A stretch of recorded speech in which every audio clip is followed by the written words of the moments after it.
गायत्री मंत्र का आज मंगलाचरण के रूप में पाठ है। ओम भूर्भुवः स्वः तत्सवितुर्वरेण्यं भर्गो देवस्य धीमहि धियो यो नः प्रचोदयात्। ओम शांति शांति शांति।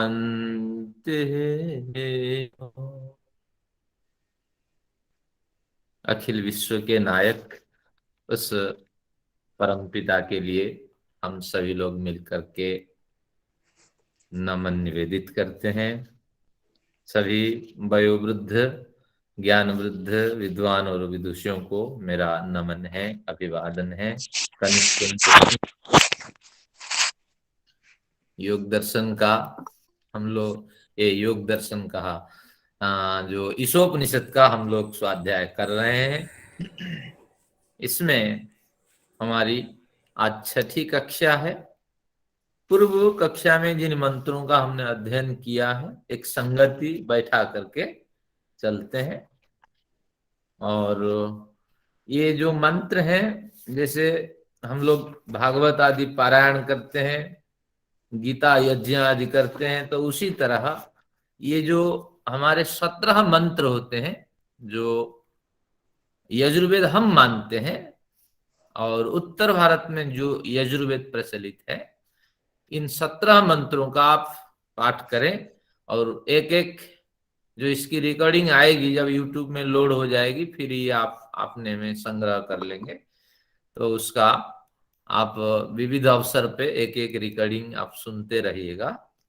तो इस प्रयोजन से ये सत्र हमारा है, और ये निश्चित रूप से आपकी जो भावना है और आपका जो विचार है उसको ये परिशुद्ध करेंगे।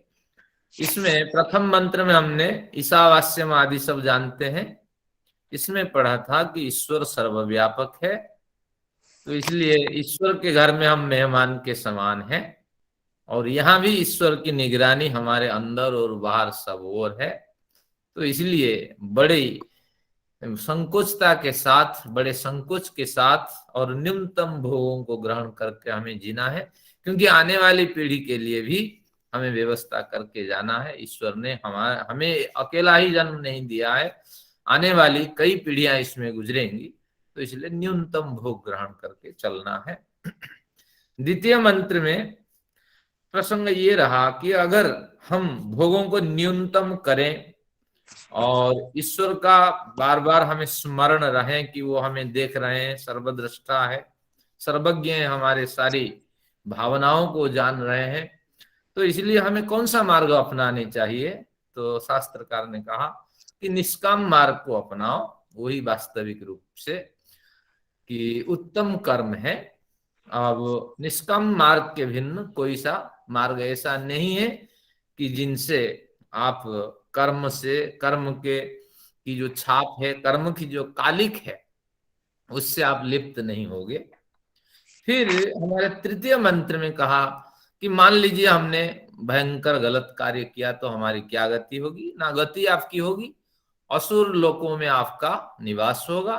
असुर लोक जहां प्राण के साथ खिलवाड़ होता है, या जहां जो प्राण की आवाज है, अंदर की जो आत्मा की जो आवाज है, उसको जहां मार दिया जाता है, तो ऐसे लोगों में आपका निवास होगा। अंदर की जो आवाज आप तक पहुंचेगी, लेकिन आप उसका न्याय नहीं कर पाएंगे। तो इस तरह ये तीसरे मंत्र में हमने अध्ययन किया। तो फिर इनके मन में प्रश्न उठा, ऋषि के मन में, बा ईश्वरीय प्रेरणा से एक जिज्ञासा की भावना उत्पन्न हुई, और पाठकों को लक्ष्य करके ऋषि ने कहा कि ये जो हमने गलत काम किया, इसका लेखा जोखा किसके पास होता है? ना तस्मिन नपु मातरिस्वा दधाति मातरिस्वा, यानी जीव, आपने उस कर्माशय को, उसका तो कुछ है ही नहीं, सभी ईश्वर में व्याप्त है और ईश्वर में हम विकास कर रहे हैं, ईश्वर में हम तैर रहे हैं, ईश्वर में हम पुण्य कर रहे हैं, सब कुछ उसी में है। तो इसलिए एक कर्मा से भी उस ईश्वर में वो स्थापित कर देता है जीव। इस तरह चतुर्थ मंत्र में हमने अध्ययन किया। अब आते हैं पंचम मंत्र में। पंचम मंत्र में कहता वो ईश्वर जो है कि जन्म नहीं लेता है, तदेजति तन्नईजति। कुछ लोग कहते हैं ईश्वर जन्म लेता है, कुछ लोग कहते हैं जन्म नहीं लेता है। तो इसका बढ़िया समाधान महर्षि ने 3 शब्दों से दिया।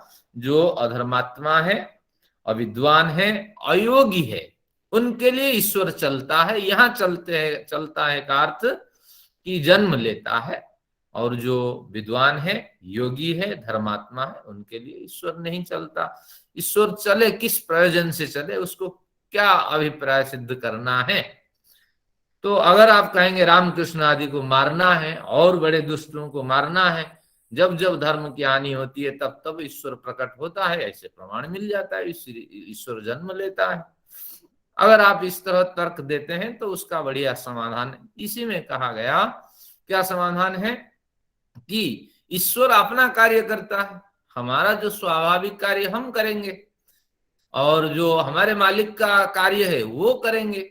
तो ऐसा नहीं कि हम मालिक के कार्य कर लें और मालिक हमारे कार्य कर लें। अगर इस लोक में इस तरह व्यवहार होता है तो निश्चित रूप से सृष्टि में भी इसी तरह व्यवहार होता है। ईश्वर अपना कार्य करता है। ईश्वर एक आदमी को मारने के लिए क्यों आए? अगर ईश्वर पैदा होते हैं और हमें जो तंग करते हैं उनको मारने के लिए, तो ऐसे हो जाएगा हम धर्मात्मा हैं, हम आज खाना नहीं बना पाए तो ईश्वर खाना बनाए। हम बर्तन साफ नहीं कर पाते, हाथ हमारा फूल गया है, भैया ईश्वर बर्तन साफ कर दें, ये आरोप आदि लग सकता है। तो इसलिए ईश्वर का जो स्वाभाविक कार्य वो करता है, और आपको जो तंग करते हैं वो आपका स्वाभाविक कार्य है। आप किस तरह संगठन बनाएं या जो भी व्यवस्था बने, सामाजिक व्यवस्था से आप उसका विनाश करें। तो इसलिए ये तर्क नहीं है कि जब जब धर्म की हानि होती है तब तब ईश्वर पैदा होते हैं। तो फिर व्यास ने क्यों लिखा ना, उसका समाधान यही है, कृष्ण जैसे महापुरुष उत्पन्न होते हैं। यहाँ तो कृष्ण ने ये बात कही ही नहीं, अगर कही है तो व्यास ने सुना भी नहीं। वर्षों बाद महाभारत लिखा गया, और महाभारत में जितने सारे विचार हैं वो सब व्यास के हैं। तो व्यास दावा के साथ नहीं कह सकता कृष्ण ने ऐसे कहा, मुझ जैसे ईश्वर उत्पन्न होता है इन दुष्टों को मारने के लिए, क्योंकि ये एक व्यास का एक ग्रंथ है, कृति है। तो इसलिए जो लोग नहीं पढ़ते हैं इस तरह दावे ठोकते हैं और वो भ्रांति में फंसते हैं। स्पष्ट कह दिया ईश्वर नहीं चलता है, अधर्मात्मा आदि के कारण ईश्वर चलता है। तो इस तरह ज्ञानी और विद्वानों के कारण ईश्वर दूर में है, निकट में है, वो अंदर भी है, बाहर भी है। तो इस तरह ईश्वर का स्वरूप यहाँ वर्णन हुआ। फिर प्रश्न उठा, मान लीजिए हम जान लें, यानी छठे मंत्र की बात करते हैं, ईश्वर को जान लें तो हमारी क्या स्थिति होगी? ना 3 स्थितियां होगी। कल चर्चा करते हुए मैं 2 स्थितियों की मैंने चर्चा की, एक स्थिति मुझे भी स्मरण हुआ। तो पहली स्थिति है सर्वात्म भाव, दूसरी स्थिति है सर्वव्यापक भाव, और तीसरी स्थिति है एकात्म भाव। ये एकात्म भाव छूट गया था, आप नोट करें। तो एक जीवन मुक्त पुरुष में ये 3 तरह की भावनाएं होती हैं। पहले तो सर्वात्म भाव, सभी प्राणियों में वो ईश्वर का दर्शन करता है। और एक सर्वव्यापक भाव उसमें होता है कि ईश्वर सर्वव्यापक है और असीम शक्ति का भंडार है और अखंड ऊर्जा का स्रोत है। तो इसीलिए इसमें सर्वव्यापक भाव उत्पन्न होता है। और 7वें मंत्र में कल हमने अध्ययन किया था एकात्म भाव। सर्वात्म भाव, एकात्म भाव में केवल शब्दांतर है। एकात्म भाव का मतलब है कि संपूर्ण सृष्टि एक ही आत्मा में डूबी हुई है, एक ही आत्मा में बंधी हुई है, एक ही आत्मा के द्वारा अनुशासित है। इस तरह जो जान लेता है उसको मोह भी नहीं होता है, शोक भी नहीं होता है। तो क्यों नहीं होता है ना, सिद्धांत पे उतर जाता है। सिद्धांत 3 कल बताए थे। एक सिद्धांत तो यह है, अगर अन्याय हम समझते हैं तो ईश्वर न्यायकारी है, क्षतिपूर्ति कर लेगा, इसलिए मोह शोक से आप रहित हो जाओ।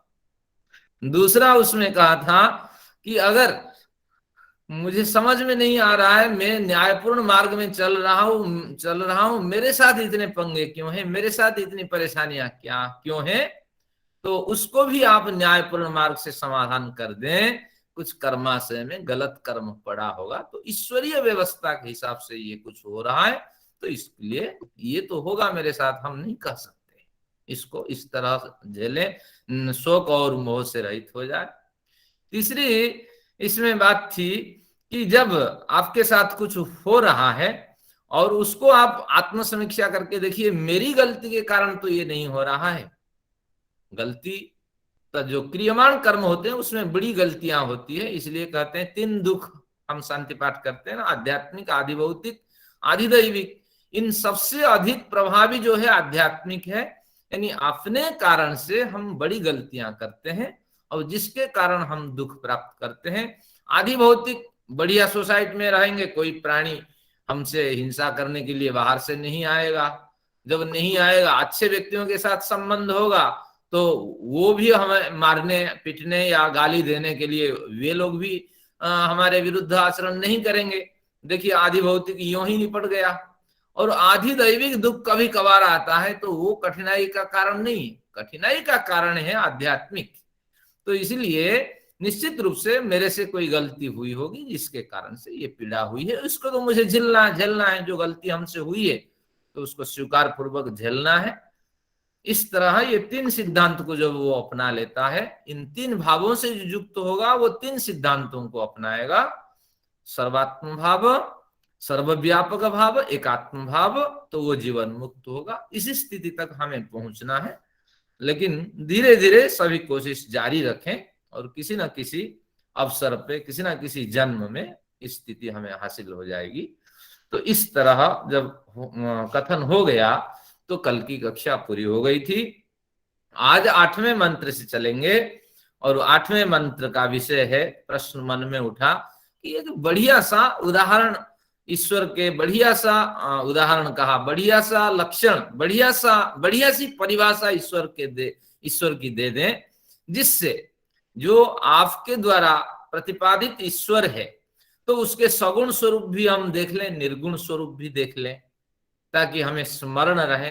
अगर कोई कहे ईशोपनिषद में महत्वपूर्ण मंत्र कौन है, तो ये मंत्र 8वां मंत्र जो आज आ रहा है, इसको भली भांति आप अध्ययन करें और रट जाइए। स्वर भी इसका बढ़िया स्वारस्यपूर्ण है, सुंदर लगने वाला है, साथ में विचार भी इसके बड़े मार्मिक हैं। तो इसको हम देखते हैं। आज का प्रकरण सबसे गंभीर है और बड़ा रोचक भी है और ज्ञानवर्धक है। देखते हैं इस प्रकरण को, आज स्पर्श करते हैं। ये आपका 8वां मंत्र है, मैं इसको बोलता हूं और इसकी भूमिका मैंने क्या कही कि इसमें ईश्वर की सर्वोत्कृष्ट परिभाषा है, जिसमें निर्गुण और सगुण स्वरूप का वर्णन है। तो ईश्वर सगुण भी है, निर्गुण भी है, दोनों गुणों से युक्त है। इसको समझते हैं, पहले पढ़ते हैं। सपर्यगाच्छोक्रमकायमव्रण, सपर्यगाच्छोक्रमकायमव्रण, मस्नाविरं शुद्धम पाप विद्धम। सु छोटे होने पर भी संयुक्त वर्ण होने से दीर्घ उच्चारित होता है। मस्नाविरं शुद्धम पाप विद्धम, कबीर्मनीषी परिभुः स्वयंभू, कबीर्मनीषी परिभुः स्वयंभू, याथा तथ्यतुर्थान व्यदधात् शाश्वतेभ्यः समाभ्यः। एक बार फिर, सपर्यगाच्छोक्रमकायमव्रण, मस्नाविरं शोद्धम पापविद्धं, कबीर्मनीषी परिभुः स्वयंभू, कबीर्मनीषी परिभुः स्वयंभू, रिया था तथ्य तुरथान व्यदधाच शाश्वतीभ्यः समाभ्यः शाश्वतीभ्यः समाभ्यः। अब सबसे पहले ईश्वर निराकार है, हम जानते हैं। निराकार इसीलिए है क्योंकि वो सर्वव्यापक है, क्योंकि सब और अगर व्याप्त है ईश्वर, जैसे हमारी एक आकाशगंगा है और हमारी ये जो मिल्की वे वाली गैलेक्सी है, इसमें कई अरब तारे हैं, तो इसी तरह कई खरब गैलेक्सीज यहाँ है। और जैसे हमारे पास वाले एक एंड्रोमेडा गैलेक्सी है, इसमें 4 अरब से 8 अरब तारे तक की कल्पना संभावनाएं की गई है, तो इसी तरह हर गैलेक्सी में अनंत तारे हैं। तो इस तरह ये इतना बड़ा ये विश्व है, इतनी बड़ी सृष्टि है, सब और ईश्वर व्याप्त है, उसका अनुशासन है। तो इसलिए इसको एक बिल्कुल नहीं आ रही, हम दे नहीं सकते। नहीं आ रही है, कोई लाइन में प्रॉब्लम, आपके उसमें प्रॉब्लम है, प्लीज। नहीं, आवाज बिल्कुल क्लियर आ रही है, कोई बात नहीं, बिल्कुल स्पष्ट आ रही है आवाज। हाँ, तो ये इतनी बड़ी सृष्टि में ईश्वर व्याप्त है, तो इसके सगुण स्वरूप जल्दी समझ में नहीं आते हैं, तो पहले निर्गुण स्वरूप से, इसलिए वो स्पष्ट करते हैं कि सगुण स्वरूप तो समझेंगे, पहले निर्गुण स्वरूप से इसको समझें। तो क्या है? सह परि अगात, जो अगात है, अगात है, इसको जब तोड़ेंगे ये नीचे देखिए, सह परि अगात, वह सह परि अगात। अब इसका अर्थ है नीचे, केवल संस्कृत अर्थ यहां देख लेते हैं। सह वह परमात्मा, परम पिता जो उपास्य परम उपास्य है, परि यानी सब ओर से, अगात यानी व्याप्त अस्ति, वो सब ओर व्याप्त है, वह ईश्वर सब ओर व्याप्त है। अब ये अर्थ हिंदी अर्थ की ओर चलते हैं, इसको पीछे दिया गया है। महर्षि ने जब हिंदी अर्थ बनाया होगा या किन्हीं को बोला होगा, तो ये हिंदी अर्थ पे हम ध्यान देते। परि अगात को यहां लिखते हैं सह परि अगात, एक क्रिया के रूप में इसका प्रयोग करते हैं। ईश्वर सब ओर व्याप्त है, और वो ईश्वर कैसे सब ओर व्याप्त है, एक बार इसको देख लेते हैं। कहते हैं सपरि अगात के बाद अब बचा शुक्र, शुक्र को जो संधि विच्छेद करेंगे तो शुक्रम, वह ईश्वर शुक्र है। शुक्र का मतलब क्या है? शुच दीप्तो धातु से शुक्र बनता है, और दीप्तिमान है, यह संस्कृत अर्थ है। लेकिन महर्षि किस अर्थ में लेते हैं कि शीघ्रकारी है।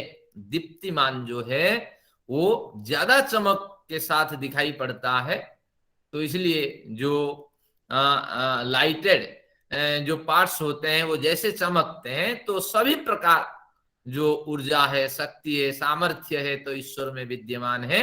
तो इसलिए इसका अर्थ शीघ्रकारी महर्षि ने लिया। इसमें बहुत कुछ महर्षि ने विचार यहाँ रखा। इसलिए ईश्वर सर्वकारी है, क्योंकि आगे कहा वो सर्वशक्तिमान है, इसलिए शीघ्रकारी है, वो सर्वशक्तिमान है। अब शीघ्रता से क्या करते हैं? अभी मैंने बताया कितनी बड़ी हमारी सृष्टि देखिए, तो इतनी बड़ी सृष्टि में वो एक ही शासक है, और न्यायपूर्ण भाव से ये सारी सृष्टि को वो चलाते हैं। कितनी शीघ्रता के साथ वो कार्य कर रहे होते होंगे, और हमारी समस्त भावनाओं को भी समझते हैं। मन से, वाणी से और शरीर से जितने भी कर्म हम करते हैं, हर प्राणी करता है, तो इन सभी कर्मों का वो चश्मदीद गवाह है, और सभी कर्मों का हिसाब रखते हैं। तो इसलिए ये संपूर्ण सृष्टि में ईश्वर जैसे शीघ्रता से कोई कार्य नहीं कर सकता। अभी तो हमने पढ़ा तदेजति तन्नेजति, वो शीघ्रता के साथ दौड़ता है। नैनम देवाप्नुवन पूर्वमर्शत, इंद्रियां आखिर में जिस शोध को प्राप्त करती हैं, जिस खोज को प्राप्त करके हर्षित हो जाती हैं, लेकिन वहां दिखाया जाता है कि ये शोध तो पहले ही मौजूद रही होगी, इंद्रियों को बड़ी कोई उपलब्धियां नहीं हुई। जैसे बड़े बड़े जलप्रपात हमारे यहाँ थे, वो थे, लेकिन हमें ध्यान नहीं था। लेकिन जब खोज हुई तब पता लगा, अरे ये जलप्रपात है, हमने नाम रखा। लेकिन जब वो हमने नाम नहीं रखा था जलप्रपात का, उस समय भी ये जलप्रपात यहाँ थे और निरंतर चल रहे थे।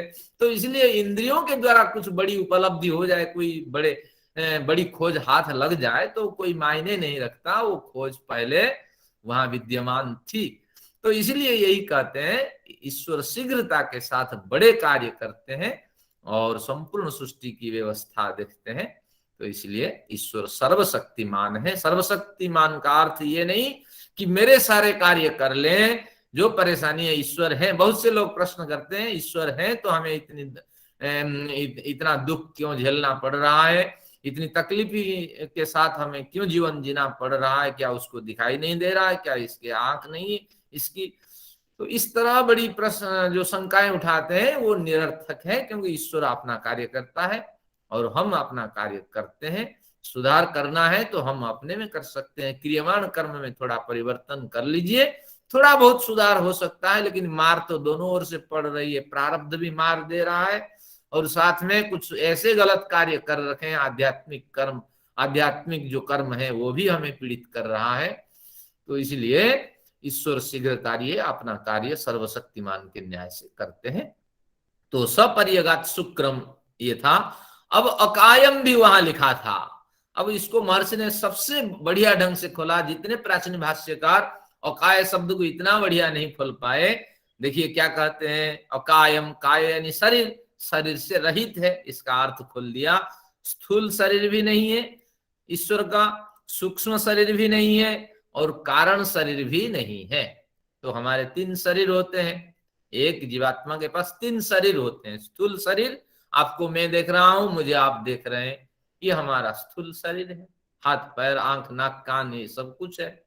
सूक्ष्म शरीर क्या है, सप्तदशैकम लिंगम, 17 तत्वों से बना हुआ एक शरीर होता है, जिसमें सूक्ष्म तत्व विद्यमान होते हैं। जैसे वेदांत दर्शन जो लोग अब पढ़ रहे हैं, विश्वंगी समाप्त कर रहे हैं, वहां एक चतुर्थ पाद में, चतुर्थ अध्याय के चतुर्थ पाद में एक बढ़िया सूत्र आता है, तस्सैव चोपपत्ति रुष्मा। इस शरीर में गर्माहट क्यों है, हमेशा एक नॉर्मल टेम्परेचर क्यों बना रहता है इस शरीर में। तो कहते हैं तस्सैव चोपपत्ति रुष्मा, अंदर जो सूक्ष्म शरीर बैठा हुआ है तो उसी के कारण से ये सारी कुछ है। इंद्रियां खूब जोर से सक्रिय है और सांसें जोर जोर से चल रही है। तो इसी के कारण इसके जो बैलेंस है, इसके जो टेम्परेचर हमेशा एक निर्धारित मानक में बना रहता है, तो वही है। तो सूक्ष्म शरीर में 17 तत्व क्या है, 5 आपके प्राण हैं जो शरीर को में गर्माहट पैदा करते हैं, चलने के कारण खून को दौड़ाते हैं, सारी क्रियाएं करते हैं, पंपिंग करते हैं शरीर में, वो जो प्राण शक्तियां करती हैं। और साथ में ये इनके जो शब्द स्पर्श रूप रस गंध रूपी 5 जो तन्मात्राएं हैं वो भी अंदर बैठी हुई हैं, जिसके कारण से इंद्रिय सक्रिय रूप से कार्य करती हैं। और 5 ज्ञानेंद्रियां हैं। इस तरह ये 15 तत्व हुए। और इसके साथ मन और बुद्धि, मन के साथ जो लोग 4 मानते हैं, मन बुद्धि चित्त अहंकार, तो उनके लिए जो अहंकार है वो मन में प्रविष्ट कर गया होता है और जो चित्त है वो बुद्धि में प्रविष्ट हुआ होता है। तो इसलिए ये 2 तत्व है। तो 5 प्राण, 5 ज्ञानेंद्रियां और ज्ञानेंद्रियों को भूमि प्रदान करने के लिए 5 तन्मात्राएं, 15 मन और बुद्धि, ये 17 तत्व। इन सप्तदशैकम लिंगम, इन सप्तदश और रूपी एक लिंग शरीर को धारण करके, सूक्ष्म शरीर को धारण करके जीवात्मा शरीर में रहता है और जब जाता है इन्हीं को लेके चला जाता है। तो ये स्थूल हो गया, सूक्ष्म हो गया हमारा शरीर, और एक कारण शरीर भी यहाँ मौजूद है। कारण यानी इन दोनों के जो कारण है, स्थूल का और सूक्ष्म का जो कारण है वो क्या है। स्थूल सूक्ष्म का जो कारण है वो मूल प्रकृति है, सत्वरज तम रूपी जो मूल प्रकृति है। तो इसी को यहाँ कारण शरीर रूप में कहा गया है। वो इन दोनों शरीरों को धारण करके, महर्षि लिखते हैं आपने सत्यार्थ प्रकाश में, ये प्रकृति रूप है। कारण शरीर प्रकृति रूप है, सभी प्राणियों के लिए एक है और इसमें जीवात्मा को गाढ़ निद्रा की प्राप्ति होती है।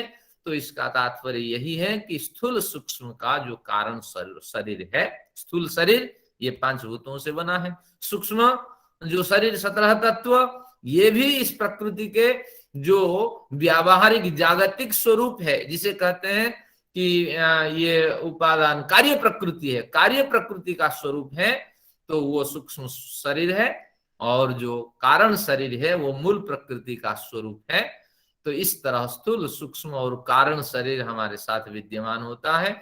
ये कारण शरीर समझ में बहुतों को नहीं आता है। मैंने एक चांटा मारा मच्छर को, मच्छर गिर गया। अब गिर गया तो कहाँ आश्रित हो गया? मच्छर कोई तो आश्रय देने वाला है। मच्छर का जो स्थूल शरीर साथ नहीं दिया, सूक्ष्म शरीर में भी तालमेल नहीं बैठा, जिसके कारण से उसको जो जो कार्य करना था वो कार्य नहीं कर पाया और गिर गया, बेहोशी के साथ गिरा। तो फिर आश्रय कौन दे? तो निश्चित रूप से वह उस कारण शरीर, जिसे सत्व रज तम वाली प्रकृति कहते हैं, उसमें वो आश्रित हुआ। तो इस तरह आपको समझना कि सभी प्राणी जब सो जाते हैं तो वही कारण शरीर ही उनको आश्रय प्रदान करता है, और सभी प्राणियों के लिए वो एक शरीर होता है। सृष्टि विनाश को प्राप्त हो जाए तो आश्रय कौन देगा? हम सभी जो कार्य जगत को लेकर के सूक्ष्म बन करके कारण जगत में पहुंचेंगे। तो इस तरह ये आपको समझना है। तो स्थूल शरीर, सूक्ष्म शरीर और जो मूल कारण शरीर है, इन तीनों शरीरों से ईश्वर रहित है, ये आपको समझना है। जब ईश्वर अकाय हो गया तो यानी ये तीनों शरीर, क्योंकि ईश्वर शरीर धारण नहीं करता, और ये शरीर कौन धारण करता है? जीवात्मा धारण करता है, और विविध शरीर धारण करके भोगों को भोगता है। तो अब कहते हैं अव्रणम। यहाँ एक बढ़िया बात कही है, महर्षि के कारण ये भाष्य अत्यंत स्पष्ट हो पाया, नहीं तो प्राचीनों ने अपने अपने विचार जोड़ते रहे। देखिए क्या कहते हैं, अव्रणम में छिद्र रहित है और नहीं छेद करने योग्य है।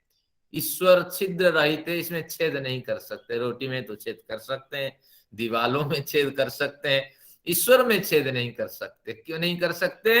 अभी तो हमने पढ़ा था असंगोयम पुरुषः, किसी भी कॉम्बिनेशन से ईश्वर का निर्माण नहीं हुआ है, पुरुष का निर्माण नहीं हुआ है। तो यानी वो अखंड तत्व है। जो अखंड है उसमें छेद कैसे आप कर सकेंगे? तो इसलिए तो हम अद्वैतवादियों से लड़ जाते हैं। अद्वैतवादी तो कहते हैं कुछ अंश अविद्या से ग्रसित हो जाता है, कुछ अंश विद्या से युक्त हो जाता है। अविद्या ग्रसित अंश ही जीवात्मा और ईश्वर सृष्टि के रूप में दिखाई पड़ता है। तो इसलिए हमें यहाँ संदेह होता है कि शास्त्र में जो बताया गया अखंड, इसको न मानो, क्योंकि खंड खंड मानो। जब अविद्या से युक्त हो जाए ईश्वर एक टुकड़ा है, और जब विद्या से युक्त हो जाए वो शुद्ध चिन्मय टुकड़ा है, इस तरह मानो। लेकिन अखंड भी मानते हो और कहते हो अविद्या उस पर हावी हो जाती है, तो ये ग्राह्य नहीं है। तो इसलिए अखंड जो है वो कभी भी किसी भी स्थिति में खंड नहीं हो सकता, क्योंकि ईश्वर में कोई नैमित्तिक गुण होता ही नहीं है, सभी स्वाभाविक है। अखंड होना उसका स्वाभाविक गुण है, तो इसलिए ये छिद्र रहित है। लेकिन महर्षि ने और इसको बढ़िया ढंग से खोला, नहीं छेद करने योग्य है। अनुराधा जी अगर हथौड़े लेके आएंगी कि हमें छेद कर दूं, तो यहाँ छेद संभव ही नहीं है। क्यों? छेद करने के लिए हम क्या करते हैं? कील ठोकते हैं, बड़े पार्टिकल उस दीवार से निकल करके नीचे गिर जाते हैं। और क्यों गिर जाते हैं? क्योंकि पार्टिकल का कॉम्बिनेशन था, अनेक पार्टिकल मिलकर के दीवार को मजबूत कर रखे थे, अनेक आटम्स उसमें थे, वो निकल गए। क्योंकि जो संयोग से बनता है वो कभी ना कभी विघटन को प्राप्त करता है। लेकिन ईश्वर में हम कील अगर ठोकेंगे, छेद करने की कोशिश करेंगे, तलवार चलाएंगे, तो वो किसी परमाणु से बना ही नहीं है, किसी पार्टिकल उसके अंदर है ही नहीं, तो आप कैसे छेद करोगे? ये मानना है तो छेद वाले सिद्धांत मानो। ईश्वर खंड खंड है या अखंड है? तो ईश्वर ऐसा अखंड है, किसी भी काल में आप उसमें छेद नहीं कर सकते। तो ये अखंड ऊर्जा का स्रोत है। मैं कई बार कहता हूं ये कॉन्शियस एनर्जी है, और यूनिक कॉन्शियस एनर्जी है। तो इसमें अव्रणम शब्द में ये कहा गया, व्रण यानी क्षत। तो इसमें किसी भी स्थिति में ये तो है ही नहीं क्षत करने योग्य, और प्रयत्न करने पर भी इसमें छेद आप नहीं कर सकते। तो इस तरह जब अव्रणम कह दिया, अस्नाविरम कहा। अस्नाविरम का मतलब स्नायु आदि से रहित है। स्नाविरम स्नायु आदि से युक्त, अस्नाविरम स्नायु आदि से युक्त नहीं है। तो हमारे जैसे चिंतक यहाँ जीवन लाल जी बढ़िया प्रश्न रखते हैं। वो कहेंगे देखो भैया यहाँ तो अव्रणम कह दिया, छेद नहीं किया जा सकता, फिर नस नाड़ियों की बात क्यों उन्होंने कि अकायम जब कह दिया, स्थूल सूक्ष्म शरीर से रहित है, कारण शरीर से रहित है, फिर स्नायु आदि नाड़ियों से रहित, ये बात क्यों कही? ऋषि ने कुछ विचार करके तो इस तरह विचार रखे, व ईश्वरीय प्रेरणा इस तरह ऋषियों को हुई। देखिए इसमें क्या है कि ईश्वर काय रहित होने पर भी ये लक्षण, काय रहित होने का लक्षण जो है, ये जीवात्मा में भी ईश्वर में भी ये लक्षण घट जाता था। अब अस्नाविरम और अब्रणम में क्या है कि अब्रणम जीवात्मा में भी व्रण नहीं हो सकता, यानी जीवात्मा में भी हम क्षत नहीं कर सकते, वो भी छिद्र रहित है, और अखंड तत्व वो भी है। लेकिन होने पर भी जीवात्मा औपचारिक रूप से हर जन्म में नस नाड़ियों से युक्त रहता है। अब्रणम और अस्नाविरम की अभी हम कंपैरिजन करते हैं। अब्रणम होने पर भी जीवात्मा नस नाड़ियों से युक्त रहता है, क्योंकि हर बार उसको नया शरीर मिलता है। तो इसलिए कहीं जीवात्मा में ये लक्षण न घट जाए, तो इसलिए अब्रणम में जो अपूर्ति थी, अपूर्णता थी, तो उसको अस्नाविरम कह करके उसकी पुष्टि कर देते हैं। ईश्वर नस नाड़ियों से युक्त नहीं होता, भले ही जीवात्मा जैसा अब्रण शरीर हो, ईश्वर को नस नाड़ियों की आवश्यकता नहीं होती, क्योंकि नस नाड़ियां ईश्वर को बांध नहीं सकती, क्योंकि ईश्वर सर्वतंत्र स्वतंत्र है। शंकराचार्य के भाष्य में एक बढ़िया पंक्ति है, सर्वम कर्तुम अकर्तुम अन्यथा कर्तुम परमेश्वर एव समर्थः। जो परमेश्वर है सब कुछ कर सकता है, तो इसलिए स्वतंत्रता उसको चाहिए, और जो करता है वो अपने लेवल का कार्य करता है, ऐसा नहीं कि आपको तंग करता या आपको मुक्ति तक पहुंचा देता। बड़ी बड़ी कथाएं आती है, ईश्वर ने ऐसे फलाने की उपासना की, किसी संत ने इस तरह ईश्वर की उपासना की और ईश्वर स्वयं विमान लेके आए गरुड़ के ऊपर बैठ करके और उसको उठा के ले गए। तो ये सर्वम कर्तुम की परिभाषा के आधार पे वो लोग तर्क देते हैं। ऐसा नहीं है, क्योंकि ईश्वर नस नाड़ियों से रहित है, पूर्ण स्वतंत्र है अपने कार्य करने के लिए। तो ईश्वर कभी नस नाड़ियां धारण करके इस संसार में पैदा नहीं होते हैं। बार बार कहते हैं, अकायम से कह रहे हैं, अब्रणम से कह रहे हैं और अस्नाविरम से कह रहे हैं, लेकिन लोग नहीं समझ रहे हैं और अपने अपने विचार रखते हैं। हाँ, सगुण का मतलब है ईश्वर शरीर धारण करता है। अभी कहेंगे सगुण हम किसे कहते हैं, अभी निर्गुण की चर्चा हो रही, जब निर्गुण चर्चा समाप्त हो जाएगी, क्यों इनको निर्गुण कहते हैं ये भी मैं स्पष्ट करूंगा। अब थोड़ी स्पीड में चलते हैं। शुद्धम ईश्वर की एक अलग परिभाषा है। शुद्धम की चर्चा मैंने ईश्वर प्रकरण में, जब हमने ईश्वर की समीक्षा की थी, उसमें बताया था 3 कारणों से ईश्वर शुद्ध है, क्योंकि ईश्वर अभौतिक तत्व है, इसमें सत्वरज तम नहीं होता है। जहां सत्वरज तम होता है वहां उनका संघात होता है और गंदगी गड़न सलन वही होता है। तो ईश्वर अभौतिक तत्व है, इसलिए ईश्वर में शुद्धता हमेशा बनी रहती।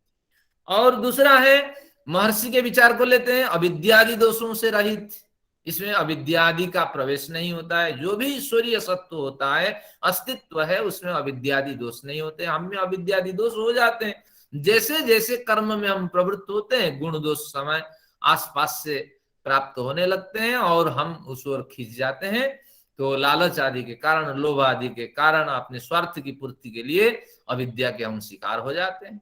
तो इसलिए ईश्वर में ऐसी कोई प्रवृत्ति नहीं है, क्योंकि वो अपने आप में पूर्ण है, अविद्या की कोई आवश्यकता ही नहीं, उसको कोई बड़ा मुनाफा नहीं कमाना है और उसको किसी पे द्वेष भाव प्रकट नहीं करना है, अपने आप में वो पूर्ण है। तो इसलिए अविद्यादि दोषों से रहित है। और तीसरा क्या है इसमें, जो ईश्वर को शुद्ध घोषित करता है, एक संग दोष है। संग दोष भयंकर दोष है, जिसके कारण हमारी अशुद्धि आ जाती है, हमारे अंदर बड़ी अशुद्धियां आती है। हमने कभी, हमारे पिताजी कभी शराब नहीं पी, पिताजी ने, और हमारे माँ बाप परिवार के कोई किसी ने भी शराब नहीं पी है, लेकिन हमारा जो बच्चा है, हमारे जो परिचित व्यक्ति हैं, हमारे जो पड़ोसी हैं, ये सब क्या करते हैं कि शराब पीने लगते हैं। तो अब क्या कारण पता नहीं लगता, इसका कारण है संग दोष के कारण जीवन में बड़ा परिवर्तन होता है। तो इसलिए ईश्वर में कोई संग दोष भी नहीं होता है, क्योंकि ईश्वर के बराबर कोई व्यक्ति है नहीं, ईश्वर जिसके साथ उठे बैठे व्यवहार करें। तो ये 3 कारण है, ईश्वर अभौतिक होने से शुद्ध रहता है, और ईश्वर अविद्यादि से रहित होने के कारण शुद्ध रहता है, और ईश्वर में संग दोष का प्रभाव नहीं पड़ता, क्योंकि ईश्वर के बराबर कोई साथी नहीं, संग नहीं है, तो इसलिए ईश्वर हमेशा शुद्ध बना रहता है। फिर कहता अपाप विद्धम, शुद्ध से क्या मन नहीं भरा? जब शुद्ध कह दिया, इसमें अविद्यादि दोष नहीं है, पाप नहीं है, तो फिर अपाप विद्धम क्यों कहा? अब यहाँ का समाधान यही है कि इसलिए कहा भले ही ईश्वर शुद्ध हो, हम भी भले शुद्ध हो, लेकिन दूसरों को तो अनुमोदन कर सकते हैं। हमारा बच्चा अगर बलात्कार करे और हम किसी पद पे हैं, हम तो मानेंगे ना। अजय मिश्रा कहेगा ना, नहीं नहीं अभी कुछ नहीं, मेरा बच्चा उसमें था ही नहीं भैया, कहाँ किसानों को रौंद दिया। तो वही बात है, तो ये कहीं न समर्थन करने वाला न हो, तो इसलिए अपाप विद्धम शब्द को यहाँ ऋषि ने रखा। क्या कहते हैं? जो पाप युक्त, जो पाप से युक्त नहीं है, जो पापकारी भी नहीं है, और जो पाप में प्रीति करने वाला भी नहीं होता, यानी पाप का समर्थन भी नहीं करता, पाप स्वयं नहीं करता, किसी के कारण से संग दोष आदि से पाप से युक्त नहीं होता। तो इसी को स्पष्ट करने के अभिप्राय से अपाप विद्धम शब्द का प्रयोग किया गया। हर शब्द निश्चित रूप से प्रयोजन से यहाँ प्रयोग हुआ है। तो ऐसा जो ईश्वर है, कितने बने? शुक्र अकाय 2, अव्रणम 3, अस्नाविर 4, शुद्धम 5, अपाप विद्धम 6। ये 6 लक्षणों वाला, इन 6 लक्षणों वाला जो ईश्वर सह परि अगात, सब ओर से व्याप्त है। किसने देखा सब ओर से व्याप्त है? आता है तस्य योनिम परिपश्यन्ति धीरा। जब आप पढ़ेंगे पुरुष सूक्त, तभी देखेंगे कि जो धीर व्यक्ति है, साधक व्यक्ति है, धर्मात्मा व्यक्ति है, योगी व्यक्ति है, तो उस योनि यानी उस स्वरूप को, ईश्वर के उस स्वरूप को वे लोग देख लेते हैं, वे लोग समझ लेते हैं, भली भांति ये लोग उसका साक्षात्कार कर लेते हैं। क्योंकि ये जो 7-8 बातें कही गई है, कितनी बातें? 1 2 3 4 5 6 और 7, ये जो 7 बातें कही गई है, 6 बातें कही गई है, ये सब कहलाता है ईश्वर के निर्गुण स्वरूप, परिअगात, सब ओर से व्याप्त है। और जो विशेष परिश्रम करते हैं, तो इन्हीं को ये रहस्य स्पष्ट हो पाते हैं। तो ईश्वर का सगुण स्वरूप और निर्गुण स्वरूप की चर्चा में निर्गुण स्वरूप की चर्चा हुई है। तो ईश्वर के ये स्वरूप होते हैं, लेकिन विद्वान लोग बड़े श्रम पूर्वक इसका रहस्य स्पष्ट कर पाते हैं और इसके रहस्य से डूबते रहते हैं। लेकिन जो प्रयत्न नहीं करता, वो समझ नहीं पाता है ईश्वर के निर्गुण स्वरूप क्या है। अब आते हैं सगुण स्वरूप क्या है। हमारे संतों ने सगुण स्वरूप को उठाया, कहा जब शरीर धारण कर लें तब सगुण है, और जब शरीर धारण न करें तब निर्गुण है। अब यहां तक आप पढ़ेंगे, बड़े बड़े हुए हैं, एक मधुसूदन ओझा करके बड़े संत हुए हैं, तो उन्होंने परमेष्टि, फिर व्यूह, अर्चावतार, इस तरह बड़ी बड़ी परिभाषाएं उन्होंने कर रखी है। तो उसके आधार पे ये टुकड़े टुकड़े करके ईश्वर को स्पष्ट करते हैं और कहते हैं ब्राह्मण ग्रंथों का ये विचार है। बड़े उत्कृष्ट कोटि के विचारक हैं, लेकिन वास्तविक रूप से सिद्धांत के विपरीत वो कथन करते हैं। तो इसलिए मैंने संकेत किया है, कभी भ्रांति में न फंसे इस तरह कि सिद्धांत के विपरीत कथन में कहीं एक तो वैकुंठ में रहने वाला ईश्वर है और एक व्यावहारिक जगत में विचरण करने वाला ईश्वर है, इस तरह उनके बड़े भेद होते हैं। अब चलते हैं, ये निर्गुण स्वरूप की चर्चा के बाद ईश्वर के सगुण स्वरूप थोड़ा देख लेते हैं कि हमारे संत सगुण क्या कहते हैं। वो कवि है। सगुण का मतलब है वो कार्य करते हैं, इस संसार के लिए बहुत से कार्य करते हैं और हमें बिल्कुल स्पष्ट हो जाते हैं, उनके कार्य के साथ हम बिल्कुल परिचित होते हैं। वो कवि है। कवि क्या करता है? कवयति वर्णयति इति कवि। वो बहुत कुछ रचना करता है और हमें प्रदान करता है, और हम पढ़ करके वाह वाह वाह वाह करते हैं। तो निश्चित रूप से ये संसार ईश्वर का काव्य है और वेद उसके श्रव्य काव्य है, और हम सब उसके दृश्य काव्य के अभिनेता अभिनेत्री है। तो ईश्वर के ये रचना है। तो श्रव्य काव्य देखिए, अभी पढ़ रहे हैं, ईश्वर के श्रव्य काव्य है। उन्होंने, ईश्वर ने अपनी प्रेरणा से जिन लोगों को ये ज्ञान दिया है उन्हीं का हम स्वाध्याय करते हैं। तो ईश्वर के कवि स्वरूप सगुण स्वरूप है, सगुण स्वरूप में ईश्वर ने इन ज्ञानों को दिया। अब मनीषी, ये भी ईश्वर का सगुण स्वरूप है। मनीषी का मतलब है मन पे शासन करने वाला, मन के वृत्तियों पे अनुशासन करने वाला। तो देखिए, सब जीवों के मनों की वृत्तियों को जानने वाला। तो ईश्वर कवि है, मनीषी है, और सभी जीवों के मन के अंदर वो विद्यमान है। जब कभी गलत कार्य करते हैं वहां से वो रोकते हैं, टोकते हैं। और आपने अगर गलत विचार उठाया तो उसको भी ये जानते हैं। तो इसलिए मनीषी, मन के विचारों पर शासन करने वाले जो संत होते हैं, सज्जन होते हैं, उनके मन में कभी गलत विचार उठता नहीं है। उठ भी जाए वो वहीं से उसका निराकरण कर देते हैं। तो इसलिए एक मंत्र मैंने सुनाया था, वेदों में ऋषि कहते हैं कि यमाय मधुमत्तमम, मैं हमेशा उस यम रूपी परम पिता का नमन करता हूं। परम पिता के बहुत बड़े नाम है, लेकिन यम रूपी परम पिता का इसलिए नमन करता हूं, मुझे वो यमित करता है, संयमित करता है, संतुलित बनाए रखता है, ताकि मैं गलत कार्य न करूं और गलत प्रकार वचन न बोलूं, किसी को अभिशाप आदि शब्द से गाली आदि न दूं। तो इसलिए मुझे गलत कार्य से बचाने वाले उस ईश्वर को यम समझ करके मैं नमन करता हूं। इस तरह इसका कथन है। तो इसलिए ईश्वर का ये सगुण स्वरूप है। हम नित्य देखते हैं, आज ही गलत विचार उठाइए, अभी ही उठाइए, देखिए अंदर से प्रेरणा आएगी, नहीं नहीं ये बिल्कुल गलत कर रहे हैं आप, तो ऐसा नहीं करना चाहिए। तो इसलिए ये सगुण स्वरूप ईश्वर बिल्कुल हमारे सामने दिखाई पड़ते हैं। और व्यवस्था ऐसी बनाई है कि ईश्वर दयालु है, हमेशा ही अच्छे विचारों उठाते हैं और गलत विचारों के प्रति भी अपनी प्रतिक्रिया व्यक्त करते हैं। वो परिभू, ये भी ईश्वर का एक सगुण स्वरूप है। परिभू यानी दुष्ट पापियों का तिरस्कार करने वाला है। जो जो दुष्ट रहे हैं उन्होंने कभी पूर्ण आयु प्राप्त नहीं की है। एक बार ध्यान देखिए, कंस कहिए और हमारे रावण कहिए और जरासंध कहिए, दुष्ट व्यक्तियों का हमेशा इन्होंने तिरस्कार किया है। ये जन्म लेकर के उनको नहीं मारे, बल्कि मारने वाला तो कोई और है। लेकिन ईश्वर क्या करते हैं, प्रेरणा बन करके, ईश्वर को सृष्टि का हम मानते हैं कारण, क्या कारण है, निमित्त कारण मानते हैं। तो ईश्वरीय प्रेरणा ऐसी होती है कि जो पुण्यात्मा होते हैं और जो पवित्र आत्मा होते हैं, तो पुण्यात्मा तो नहीं, पवित्र आत्मा जो है, तो ये निश्चित रूप से महापुरुष आदि के रूप में प्रकट हो करके संसार में बड़ा परिवर्तन करते हैं और उनके द्वारा ये सब मारे जाते हैं बारी बारी से। तो इसलिए ये कहता है दुष्ट पापियों का तिरस्कार करने वाला, पराभव करने वाला, पराभव दंडित करने वाला। तो इस तरह ईश्वर दंडित नहीं करते हैं, लेकिन व्यवस्था के हिसाब से ये दंडित होते हैं। तो इनको पूर्णायु कभी नहीं मिली है। तो आप सोच लीजिए, आप अगर दुष्ट कार्य करेंगे पूर्णायु भी प्राप्त नहीं करेंगे। ऋषि कहते हैं अगर एक बड़ी आयु नहीं मिली तो जीवन में कुछ नहीं कर पाएंगे। समझते समझते चीजों को यूं ही समय बीत जाना है, फिर अगले जन्म की ओर चलना है।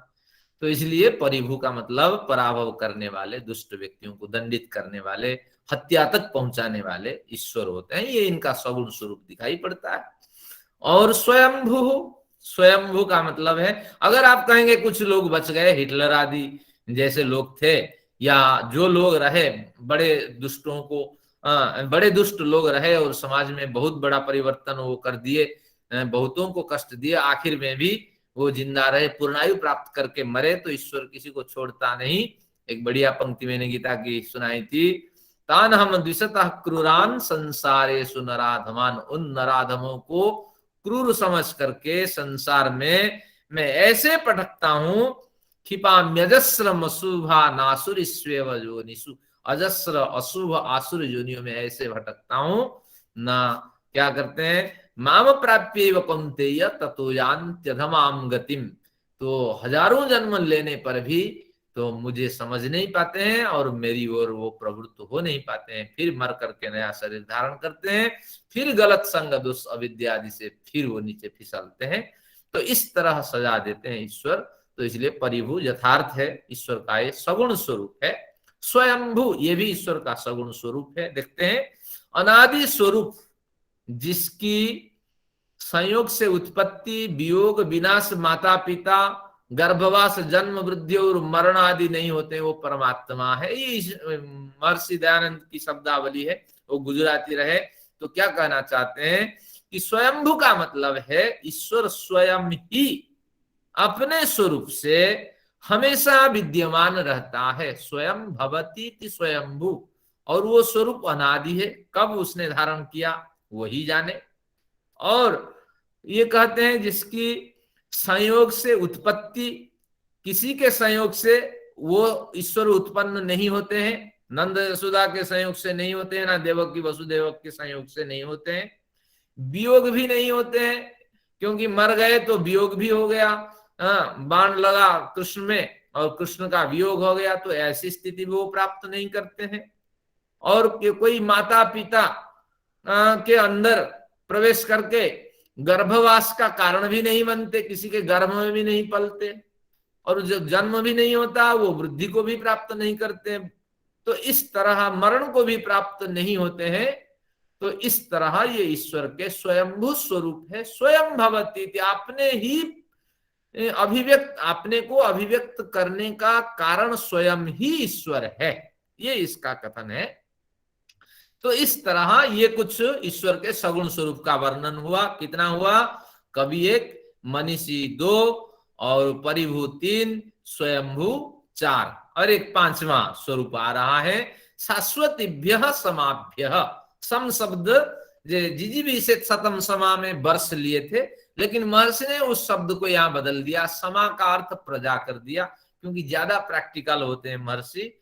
और अगर देखा जाए तो समा शब्द को किसी न किसी व्याकरण जन्य व्युत्पत्ति से प्रजापरक अर्थ हम कर सकते हैं। तो अब देखते हैं, पहले जो पारंपरिक अर्थ है वही ले लेते हैं। शाश्वतीभ्य समाभ्य, हजारों वर्षों से, ये अर्थ लेते हैं। अभी पारंपरिक अर्थ है हजारों वर्षों से, शाश्वती हजारों क्या, अनंत वर्षों से, अनंत कल्पों से ईश्वर। अर्थान, अगर 1000 वर्षों की बात करेंगे तो यहाँ अर्थान का अर्थ लेंगे भोग, विविध प्रकार के भोगों को यथा तथ्यतः यथार्थ भाव से व्यदधात, हमारे लिए उन्होंने विधान कर रखा है। 1000 वर्षों से उन्होंने हमारे लिए विविध भोगों का विधान कर रखा है कि हमारे उत्पन्न होने से पहले देखिए पानी जमीन के अंदर मौजूद है, वृक्ष मौजूद है, बढ़िया ऑक्सीजन हमें मिल रहा है, और साथ में बढ़िया सुस्वादु फल आदि उपलब्ध है, साधन भी उपलब्ध है, हम मकान भी बना लेते हैं, एसी भी चला लेते हैं, हमारी बुद्धि से ये साधन यही मौजूद रहे। तो इसलिए हजारों वर्षों से, अरबों वर्षों से, कई कल्पों से, हजारों कल्पों से ईश्वर ने विविध भोगों को यथार्थ रूप से हमारे लिए संरक्षित कर रखा है। ये प्राचीनों का अर्थ है। लेकिन महर्षि इसमें आध्यात्मिक अर्थ क्या डालते हैं? समाभ्य को बदल देते हैं कि हजारों कल्पों से प्रजाओं के लिए, हम जैसे प्रजाओं के लिए ईश्वर यथार्थ रूप से विविध अर्थों को, यह अर्थ का मतलब है ज्ञानजन्य, जो वास्तविक अर्थ है उसी का अभिप्राय यहां खोलते हैं महर्षि शब्दार्थ में। क्या कहते हैं?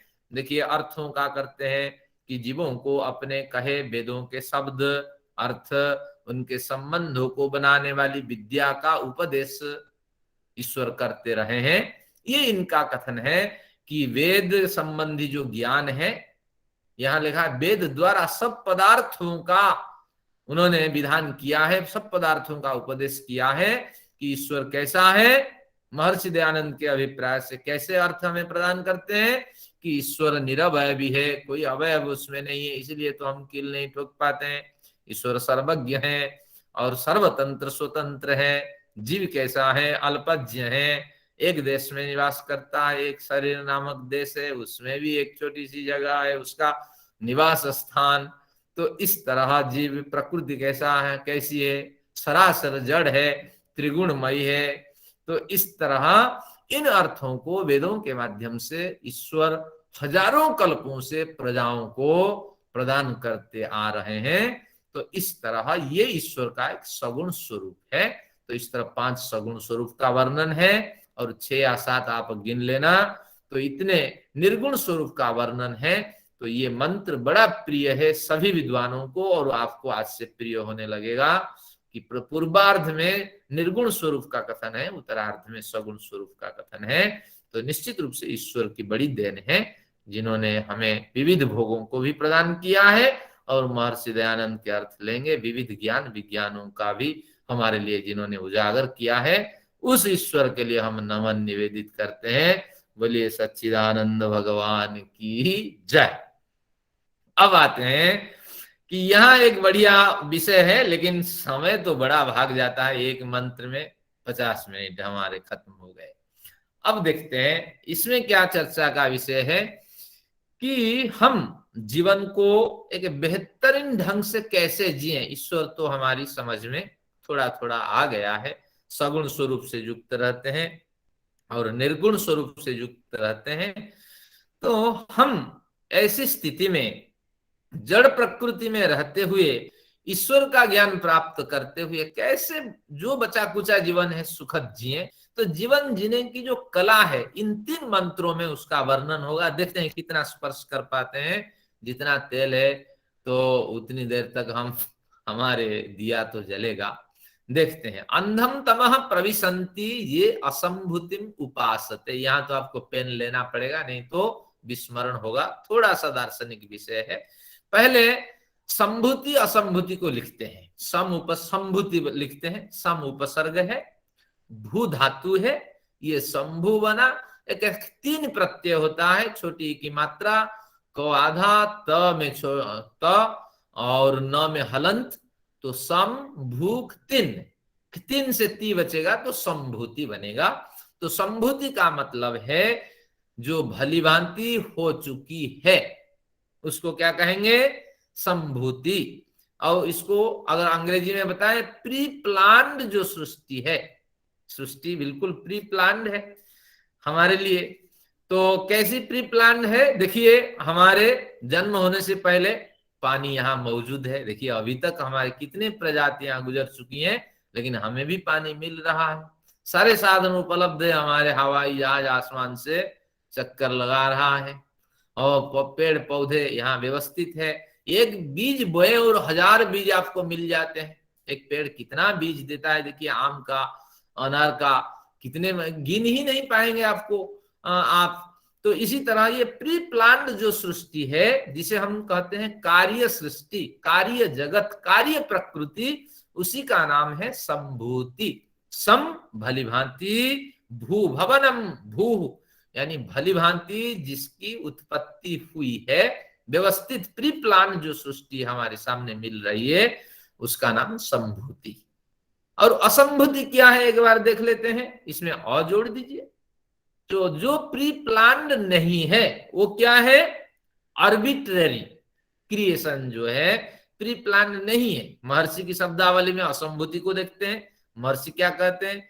खूब बढ़िया ढंग से महर्षि ने इसका व्याख्यान किया है असंभूति का। देखते हैं। देखिए, असंभूति का अर्थ कहां करते हैं? असंभूति अनादि अनुत्पन्न सत्व रज तम गुणमय प्रकृति रूपी जड़ वस्तु। यानी जब ये सृष्टि 2 प्रकार की है। एक कार्य सृष्टि जिसमें हमारा व्यवहार होता है, जिसके अंदर हम बहुत कुछ कार्य करते हैं। विविध पदार्थ उठा करके मकान बनाते हैं, विविध पदार्थों को उपयोग में ला करके हम खाना बनाते हैं, विविध पदार्थों का संग्रह करते हैं। जिस सृष्टि के साथ हमारा व्यवहार सिद्ध होता है वह है हमारी कार्य सृष्टि। कारण सृष्टि क्या है ना? असंभूति, जो प्री प्लान्ड नहीं है, जो आर्बिट्रेरी प्लान्ड है। तो वो क्या है ना? अनादि अनुत्पन्न सत्व रज तम गुणमय प्रकृति रूपी जड़ वस्तु है। इस तरह 2 तरह की सृष्टि है, संभूति सृष्टि, असंभूति सृष्टि। अब मंत्र की ओर चलते हैं। 6 मिनट में मंत्र हमें कहां तक पहुंचाता है देखते हैं। बहुत कुछ समझ लेंगे। मृत्यु से पूर्व अगर 6 मिनट भी मिल जाए तो बड़ी बात है। अगर ध्यान लग जाए तो निश्चित रूप से अगला जन्म हमारा सुधर जाने वाला है। देखिए अब क्या कहते हैं कि अंधम तमः प्रविशन्ति जे असंभूति में उपासते। ये जो अवग्रह है, पढ़ते वक्त ये नहीं बोला जाएगा, लेकिन अर्थ करते वक्त बोला जाएगा। तो जो साधक लोग, ये बहुवचन में, जो साधक लोग असंभूति की उपासना करते हैं। उपासना करते हैं कि उसी की खोज में लगे रहते हैं, उसी के विश्लेषण में लगे रहते हैं, ये कैसे बना, क्या हुआ, उसी में जो लगे रहते हैं, ये अंधम तमः प्रविशन्ति। अंधम तमः का मतलब है, महर्षि से ले लेते हैं, अंधम तमः का मतलब क्या कहते हैं, देखिए, अंधम तमः आवरण करने वाला अंधकार। जो अंधकार, अंधकार तो है, आवरण करने वाला अंधकार है, चारों ओर आवरण से घेरा हुआ है और अंदर अंधकार है। इसे अंधकार से बचने के लिए आप बाहर जाएंगे तो कोई मार्ग ही नहीं है, क्योंकि चारों ओर ढका हुआ है, आप ठोकर खा के नीचे गिर जाएंगे आवरण से टकरा कर। यानी घनघोर अंधकार में व्यक्ति फंसता है जब असंभूति की उपासना करता है। असंभूति यानी कारण जगत की जब उपासना करता है साधक, तो उस समय वो घनघोर अंधकार में, जो आवरणों से ढका हुआ अंधकार है, तो उसके अंदर प्रवेश कर जाता है। अब ये क्या है, असंभूति कार्य जगत की कैसी उपासना होती है? जितने लोग बैठे हुए हैं, जो ज्ञानी अपने को समझते हैं, प्रतिष्ठित व्यक्ति हैं, तो वो सभी असंभूति के उपासक है। अभी हमने पढ़ा था तदेजति तन्नेजति। अरे सृष्टि में, ईश्वर में गति है, कंपन है, सृष्टि में भी कंपन है। हमारे वैज्ञानिक लोग बैठे हैं, बजासावादी, निश्चित रूप से कंपन है। अरे इलेक्ट्रॉन में भी कंपन है, हाँ, और न्यूट्रॉन में भी कंपन है, सब जगह कंपन है। इसलिए तो सृष्टि का नाम जगल गतो धातु से बना है, तो जगत है, तो ये कंपित जगत है। निश्चित रूप से इस जगत की खोज करनी चाहिए। तो हजारों लोग इस खोज में लगे हुए हैं और हजारों लोग विकास भी करते हैं। बिजली का विकास हुआ, टेलीफोन का, अभी 6G का विकास हो रहा है। तो हजारों लोग लगे हुए हैं असंभूति के उपासना में। जो कार्य जगत नहीं है, कारण जगत है, अभी पता नहीं लग रहा है इसके अंदर क्या क्या है। अभी तो गॉड पार्टिकल तक तो हम पहुंच गए, आगे भी चलते रहेंगे। इस तरह जो लोग इसी में लगे हुए होते हैं, शास्त्रकार क्या कहते हैं कि इनकी प्रवृत्ति ऐसी हो जाती है कि ईश्वर निरपेक्ष प्रवृत्ति है, ईश्वर के बारे में सोचते ही नहीं है। ईश्वर कुछ है, अरे वो कुछ नहीं, बकवास है। अगर हमें साधन मिल रहा है, बिजली मिल रही है, पंखा बढ़िया हमें हवा दे रही है, बिल्कुल इसी के साथ जियो, भूल जाओ, अरे बुढ़े लोग क्या जानते हैं। तो इसलिए ये असंभूति के उपासक सब हैं, क्योंकि हमारी साधना ईश्वर सापेक्ष होना चाहिए। सापेक्ष यानी ईश्वर की अपेक्षा से साधना होनी चाहिए, तभी इसमें निखार आ सकता है। तो नहीं, अगर हम कहेंगे कि प्रमाण दे के समझाओ कैसे हमें ईश्वर सापेक्ष साधना होनी चाहिए, थोड़ा सा मैं संकेत करता हूं, समय तो नहीं है। क्या कहा जाता है कि जो मैटर है, वो मैटर क्या करता है, उसके 3 फॉर्म है। एक तो सॉलिड बन जाता है, फिर लिक्विड फॉर्म में आ जाता है, और फिर कुछ गैसियस फॉर्म में भी ये मैटर आ जाता है। आजकल वैज्ञानिकों ने नई खोज की है कि प्लाज्मा के फॉर्म में भी ये मैटर आ जाता है। तो फिर हमारे बड़े बड़े साइंटिस्ट वो कहते हैं, देखिए जो एनर्जी है वो मैटर में भी कन्वर्ट हो जाती है, और जो मैटर है वो एनर्जी में कन्वर्ट हो जाती है। अब बात स्पष्ट करें कि जो ये जो आपकी एनर्जी है, वह एनर्जी एक गुण है। हर द्रव्य में एक गुण विद्यमान रहता है, और वो गुण, मान लीजिए फूल में सुगंधि रूपी गुण है, और उसको पूरा इकट्ठा आप कर ले, सारी सुगंधि को इकट्ठा कर ले, गुण हमेशा द्रव्य में ही रहेगा, अलग गुण द्रव्य से हो नहीं सकता। तो सुगंधि का एक कंसेंट्रेशन फॉर्म आप बना नहीं पाएंगे। अगर बनाएंगे वो आपकी प्लाज्मा थ्योरी में आएगा। सूर्य में रोशनी है, आज हम क्या पढ़े, सूर्य तो एक प्रकाश का विराट स्रोत है, लेकिन प्रकाश जो कह रहे हैं, जो एनर्जी जो कह रहे हैं, ये एनर्जी गुण है और वो सूर्य पे आश्रित है। सूर्य में केवल एनर्जी नहीं है, क्योंकि एनर्जी अकेला कंसेंट्रेशन फॉर्म को प्राप्त नहीं कर सकती। अगर करेंगे तो आप कहेंगे प्लाज्मा फॉर्म है, तो वो प्लाज्मा फॉर्म आपका मैटर है, कभी भी एनर्जी मैटर नहीं बन सकती। अगर आप कहेंगे कि फिर ये कैसे बनता है, तो आपको यहाँ विवेक करना पड़ेगा कि ये सूक्ष्म मैटर आपको कहना पड़ेगा, ये टाइनी मैटर, ये कंसेप्ट आपको लाना पड़ेगा। वही धीरे धीरे कंसेंट्रेशन हो करके फिर बड़े मैटर में कन्वर्ट होता है, सॉलिड में परिवर्तित होता है, लिक्विड में परिवर्तित होता है। एनर्जी कभी भी, एनर्जी एक पावर है, और वो अदृश्य है और वो किसी द्रव्य पे ही आश्रित हो करके चलती है। ऐसा नहीं है कि उसका एक अलग स्टेट है और उसको हम पकड़ लेंगे, क्योंकि वो कॉम्बिनेशन के साथ ही अपने को जाहिर करता है। तो इसी तरह हमारे विज्ञान पढ़ेंगे अगर ये वैज्ञानिक लोग, तभी समझेंगे। नहीं तो हम मानते हैं बहुत कुछ, लेकिन वैज्ञानिक क्या करते हैं, ईश्वर निरपेक्ष उनका विचार होता है, ताकि आगे जाके मात खा जाते हैं। ईश्वरीय आदि सिद्धांत को मानते ही नहीं है। तो इसीलिए शास्त्रकार कहता है ये घनघोर अंधकार में गिरेंगे, और जहां आवरक अंधकार में फंसेंगे, क्योंकि हाथ में कुछ लगेगा ही नहीं। और ये जो वैज्ञानिक होते हैं सब काम क्रोध से ग्रसित रहते हैं, और निश्चित रूप से बड़ा पद किसको मिलेगा, अरे राघवन को मिल गया, मैं भी बढ़िया काम करूंगा मुझे भी मिल जाएगा, फलाने को मिल जाएगा, इसी के साथ वो लगे रहते हैं और अपनी जिंदगी ये निकाल लेते हैं। और उससे भी घनघोर अंधकार में गिरने वाले ये आगे हैं जो संभूति के उपासक होंगे। ये कल बताएंगे कौन लोग हैं जो इनसे भी घनघोर अंधकार में गिरते हैं, क्योंकि समय तो नहीं है। फिर भी ये मंत्र में स्पष्ट कर देता हूं, संभूति के उपासक कौन है जो इनसे भी घनघोर अंधकार में गिरते हैं। संभूति यानी जो प्री प्लान्ड सृष्टि है। देखिए क्या बढ़िया मौसम आया, इस समय मौसम के बढ़िया फल मिल रहा है हमें, हाँ मौसमी मिल रही है, और क्या अंगूर मिल रहा है, क्या बढ़िया मिल रहा है। प्री प्लान्ड ईश्वर ने व्यवस्था कर रखी है। अगर हमारा सामर्थ्य है, पैसा है, संपन्नता है, तो हम संभूति सृष्टि का भरपूर उपयोग करते हैं, और भरपूर उपयोग करते हैं, बढ़िया खाते हैं, अरे बढ़िया कपड़ा पहनते हैं, बढ़िया मकान में रहते हैं, दूसरों के बारे में सोचते नहीं है, और क्या करते हैं, एक्सकर्शन में जाते हैं, यूरोप के टूर में जाते हैं, बढ़िया नाचते हैं, बढ़िया गाना करते हैं, आज मटन खाए तो कल चिकन खाते हैं। तो ये संभूति के उपासक लोग हैं, क्योंकि प्री प्लान सृष्टि का ये उपयोग करते हैं।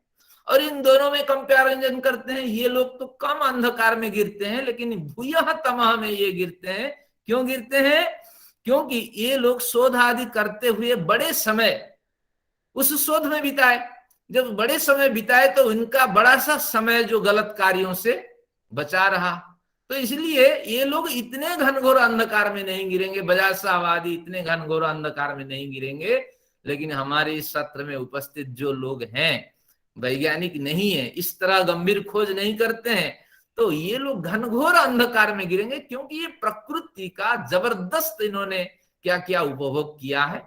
और नाच गान नहीं होगा तो पूरा दिन ही टीवी देख देख करके संभूति की उपासना कर करके ये बिताते हैं। और है जिंदगी में क्या है, कब कब कब क्या हुआ, किसान आंदोलन क्या हुआ, अब कौन सी पार्टी है, मायावती क्या कह रही है, हाँ अखिलेश ने क्या कहा, तो ये संभूति की सारी उपासना है। तो इसलिए प्री प्लान सृष्टि का आप जितना दोहन करते हैं, उस हिसाब से आपके कर्माशय इतने बढ़ते चले जाते हैं और गलत कार्य करते हैं, क्योंकि भोग दूसरों को पीड़ा न देने पर आपको प्राप्त नहीं होता है, तो हजारों को आप पीड़ित करते हैं। तो ये शास्त्र यही कहता है, आप घनघोर अंधकार में गिरेंगे, क्योंकि यहां भी जब आप भोगों को ग्रहण करते हैं, ईश्वर निरपेक्ष संभूति की उपासना करते हैं, उस समय ईश्वर के बारे में भूल जाते हैं और सोचते ही नहीं है कि इससे दूसरों को पीड़ा होगी। निश्चित रूप से मैं जीऊं और मेरी संपन्नता है, इसके कारण से हाँ मैं जो कर रहा हूं बिल्कुल सही कर रहा हूं, अपने तर्क से आप जीते हैं। तो इसलिए संभूति के उपासक वाले घनघोर अंधकार में गिरते हैं, और थोड़ा सा कम अंधकार में ये वैज्ञानिक लोग गिरते हैं, क्योंकि ये भी अपने सिद्धांत चलाते हैं, लेकिन हमारे शास्त्रों का अध्ययन नहीं करते।